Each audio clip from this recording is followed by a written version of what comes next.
Hello, welcome to the Histories channel.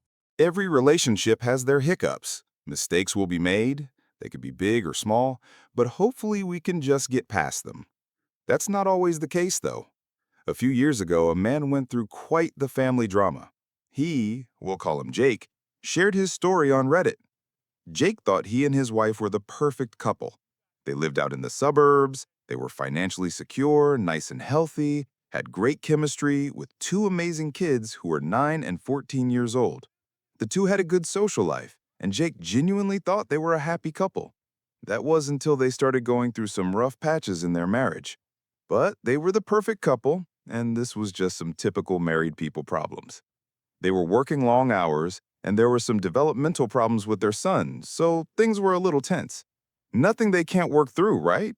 That's exactly what Jake was thinking, until he eventually caught on to something that seemed a bit strange. His wife was spending a little more time than usual texting her girlfriends. At first, Jake didn't think much of it. He thought they were stronger than the small bickering, but even so, he started making an effort to be better. He did everything he could to improve their relationship status by getting out of work when he could, helping around the house, being more emotionally available, and much more. But nothing seemed to work for him. Jake thought he was taking the right steps, but he realized the gulf between them just kept getting wider and wider, and there was seemingly nothing he could do about it. Then one day, while Jake was recharging an old iPad for his son to use, he stumbled across something not meant for his eyes. The iPad was still logged into his wife's Facebook account, and the Messenger app was blowing up. He looked into it and thought some of the messages were highly questionable. The messages were between her and a guy from her hometown who Jake fondly refers to as Jim Bob Cooter, or JBC for short. Jake analyzed the messages between his wife and JBC, and although some messages had clearly been deleted, he figured that even though the messages weren't completely innocent, they weren't enough to get too worked up about. Jake made a mental note to keep an eye on it, but overall focus on his marriage and fixing what was broken. The next day, Jake was doing all he could to find new ways to make his wife happy by doing some projects around the house and writing her sweet love notes to remind her how much he appreciated her and respected her. All the while, instead of being impressed with Jake's efforts, she was just sitting in the living room, texting her girlfriends. Being naturally curious, Jake took his son's iPad into his office to take a peek at what he'd seen earlier that week. He opened up the Facebook Messenger app, and sure enough, he started seeing some suspicious activity.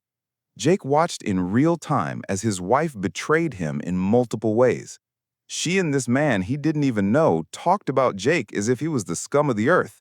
They were making fun of him, pointing out his flaws. His wife was even exploiting his insecurities and his deepest secrets that were told in total confidentiality to this mystery man. She continued digging even deeper, and just when he thought it couldn't get any worse, they started incorporating a provocative undertone to their messages. It got even worse when his wife and JBC started talking about Jake's bedroom performance, and they were definitely not the kindest of reviews. This was devastating for Jake to read, to say the least, but Jake had to think of a plan, something to help his situation. He couldn't do much, so he started taking some screenshots here and there. He couldn't get the entire conversation because his wife was deleting them as soon as she sent them. Jake knew he couldn't confront his wife, not yet. The wound was fresh and it was too much to handle, so he stayed in a separate room until his wife fell asleep, had a couple drinks, and started thinking of a plan. Jake decided to take off work the next day. He spent it doing some soul-searching, drinking, and figuring out what his next move should be. When his wife came home, she started asking what was wrong and if everything was okay. Jake simply said he had a bad day, and she left it at that. Unconcerned with her husband, she went straight to her phone and started talking to JBC again. As it happened, Jake recalled, "I began a couple solid weeks of taking screenshots, drinking, and detaching myself from the relationship. I knew there was no going back from this. The messages were now overtly flirtatious, with my wife completely into it, and JBC was sprinkling in 'I love yous.' That was it for Jake. No more waiting around for a plan. He had to take some action. He contacted his lawyer and decided to start making moves with this issue. That's where things started to get surreal for Jake. As Jake watched the messages, he found out that JBC was coming in town with the intentions of spending some quality time with Jake's wife. They had a beautifully elaborate plan. They were going to stay in a nice hotel and have a wonderful weekend filled with infidelity. Through the messenger, he was able to figure just exactly where and when his wife and this man would be meeting up. The very next day, Jake's wife started telling him about her plans for the weekend. Except she was saying she needed a spa weekend with the girls. She said she needed to relax and have some time to herself. Jake went along with it. He said it was a great idea and that she deserved this time. They agreed that after her spa weekend, they would work on their marriage. Knowing that this was all a bunch of bull, Jake agreed with it and said he'd do whatever was necessary to get their marriage back on track. Jake's wife was clueless to his awareness and was happy as can be, thinking she had just about pulled it off. Little did she know, right after their talk, Jake went off to meet with the lawyers. He spoke with the lawyers to draft the perfect separation agreement. It said she'd move out, only get weekend visitation, and no child support in the interim until the divorce was finalized. After meeting with the lawyers, all of his feelings toward his wife had vanished. He was officially over the emotions of betrayal. Instead, he just saw red. His anger grew into something he'd never felt before. The weeks leading up to his wife's weekend getaway were a blur of seething anger, but he tried to keep it cool to prepare for what was coming next. The day finally arrived. Jake decided not to go into work so he could focus on what was at hand. He withdrew half the money from all their joint accounts, he left her half alone, and redirected his paycheck to a new bank. He closed their money market account and got a cashier's check for her half and deposited his into his new account. He stopped by a printing shop and printed off around 75 pages of the Facebook Messenger chats. He ran around finalizing the details, avoiding being at home where she was. Eventually, she left. She told him she loved him, and he told her to enjoy the weekend and have fun.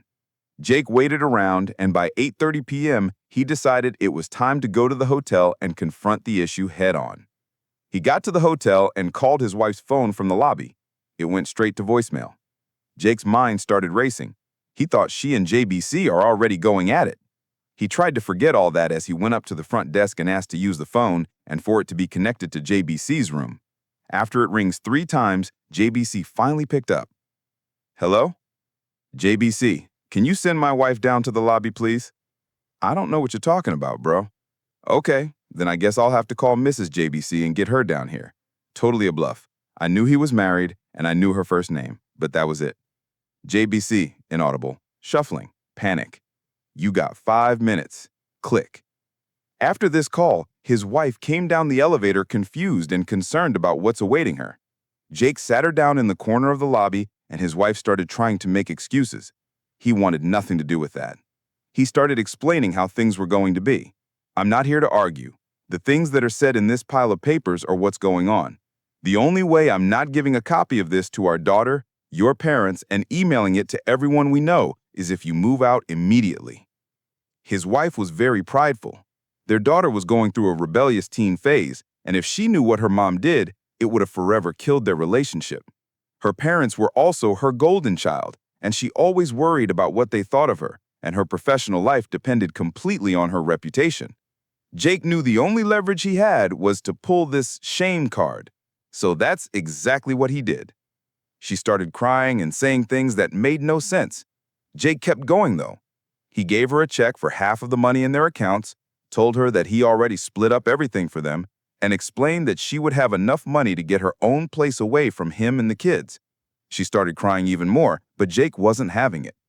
He gave her the separation agreement, and he stated that it was more than fair considering her infidelity.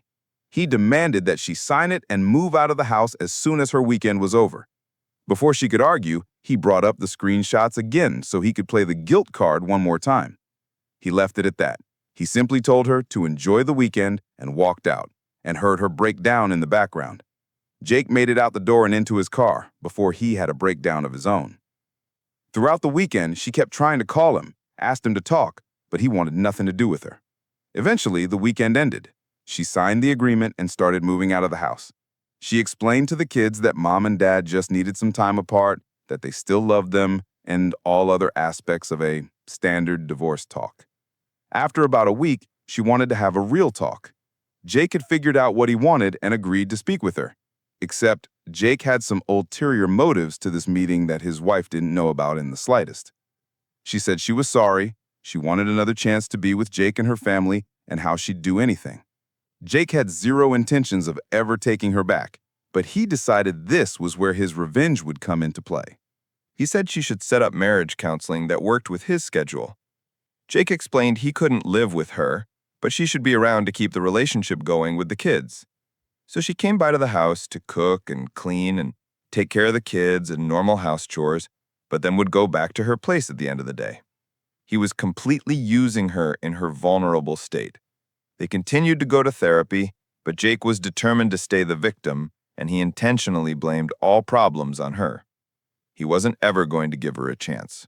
All he wanted was to kill time, to establish himself as the primary caregiver to the kids, and he made sure she didn't have residency in the house. After 6 months of couple therapy, personal therapy, and many conversations, Jake finally broke it to her that for once and for all, he needed a divorce. But to keep her still a bit interested, he said she was still the love of his life and that someday he might give it another try. She was heartbroken, but agreed, thinking that they still had a chance in the future. But that wasn't enough for Jake. He needed the kids to be on his side as well, and he had quite the plan to ensure that would happen. Jake started leaving his computer open with a Google search with articles uptitled, "How to Survive Your Wife's Infidelity." He even began to print some out and leave them on the kitchen counter, only slightly hidden in a fairly obvious attempt for the kids to see it. Eventually, his daughter found it, was clearly distraught, and came crying to her father. Jake told her she wasn't supposed to see that, explained that her mother made a mistake, and even though all this had happened, he'd still be there for her. He was playing the nice dad card so that she would choose her dad's side over her mom's. Jake's daughter couldn't look at her mother the same way ever again. She would scream anytime they talked and ended up despising her mother. Eventually, his son felt the same way, and when the court date came around, the kids said they wanted to stay with their father. Things were going exactly how Jake planned. Eventually, the divorce was finalized. Jake got the house, the kids, and generous child support since he switched to part-time during this experience. For 2 years now, Jake has been able to live in his house with his kids, work part-time, have his ex subsidize his income, and whenever she has the kids for the weekend, he has some women come over for some pleasurable evenings. To his kids, he's the perfect dad who was kind and always took the high road. To his ex-wife, he was the one that got away. She even tries to get back together with him every once in a while, and he pretends to indulge that request just so she'll come over for an evening every once in a while for a little nookie. But Jake knows that they will never reconcile. Jake figured out how to get exactly what he wanted out of a terrible situation by manipulating his wife, his kids, and anyone else along the way. She did hurt him and betrayed his trust, but were his actions truly justified? We're not so sure if he deserved that nice guy reputation after knowing the true intents behind his actions. What do you think? Was he in the right for reacting how he did? Should he have given her another chance, or at the very least left the kids out of it? Let us know what you think in the comments below.